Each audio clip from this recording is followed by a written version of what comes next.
You wake up every morning to a life you never questioned until today. Alarm at 5:45. You stare at the ceiling, the same ceiling you stared at yesterday and the day before that. The routine hums on like a machine. You roll out of bed, you rush breakfast. Coffee in one hand, phone in the other. Notifications, emails, a calendar full of meetings. You step into traffic, taillights stretch like promises you're supposed to keep. You join the river of cars heading to the same place.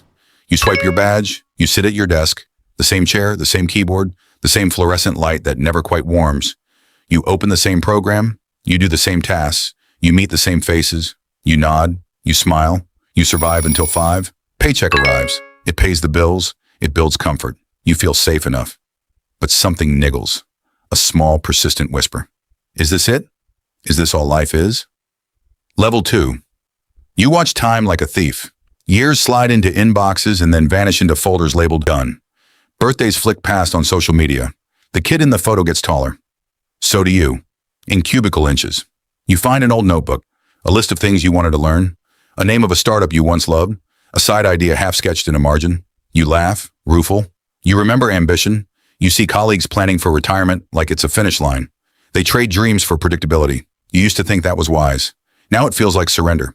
A sudden moment, a boss says, "We need stability." You realize the company designed stability like a comfortable cage, not to harm you, to keep the machine running, to reduce risk, to reduce variance. Average outcomes mean predictability, and predictability is profitable for them.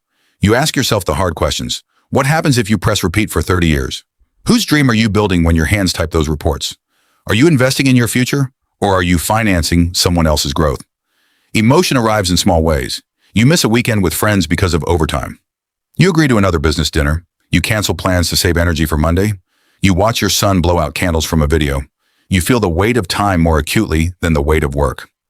Realization. Time is non-renewable. Paychecks are renewable. You cannot earn back hours.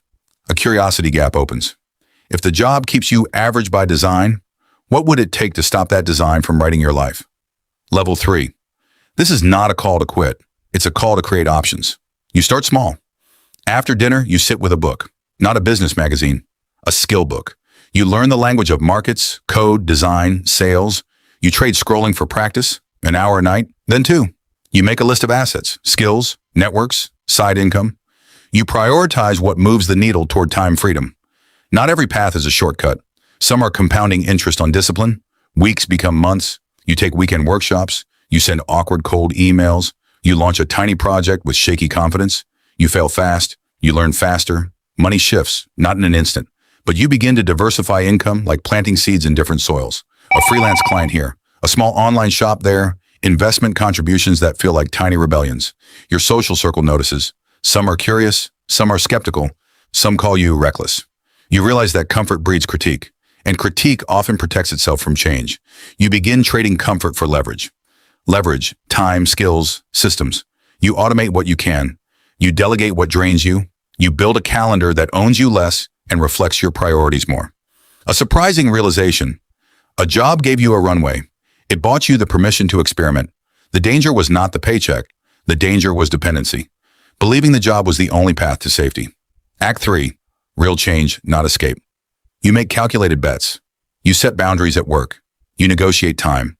You ask for projects that amplify the skills you want to sell later. You don't burn bridges. You build bridges with intent. You chart milestones. 3 months, a freelance portfolio. 6 months, reliable side revenue. 1 year, options that let you choose where your time goes. These are not overnight transformations. They are engineered escapes. Cinematic moments pepper the journey. A late-night editing session as rain drums on the window. A small celebration over cheap pizza for the first $500 earned outside the job. A quiet morning when you refuse a meeting to work on your own product. Each moment stacks. You feel tension between risk and safety. You sleep less at first. You feel guilty about time away from family. You feel exhilarated for the first time in a long time. You learn to reframe failure. Failure is evidence you tried. It is data, not destiny. You start to see alternatives. You speak differently about work. Work becomes an instrument, not an identity, not a prison. An instrument you conduct deliberately. A pivotal scene. You sit at the same desk, same fluorescent light, but you close a tab that once filled your screen. Autopilot mode. You open a new file labeled Plan B. You smile like someone who remembers the shape of their name, the warning and the real power. A job is not the enemy. It pays rent. It feeds life. The enemy is singular dependence. It narrows options. It dulls ambition. Real power is building many paths. A salary, yes. Skill sets. Income streams. A community that backs you. Time that you can allocate to creation. You don't need a dramatic leap. You need disciplined increments. Scaffolded moves. A reserve that lets you say no without panic. Climactic moment. Decision point. A meeting ends. You stand by the window. City lights blink like choices. You breathe. You remember the notebook. You open it. The margin sketches have grown into a plan. You are not naive. You understand sacrifice. You know it will take patience. You are ready anyway. Final lesson. The memorably quiet ending.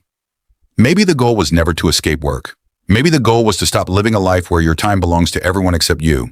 You build a future that pays you in freedom. Every small skill, every late night, every no to comfort. They compound. You might still keep the job.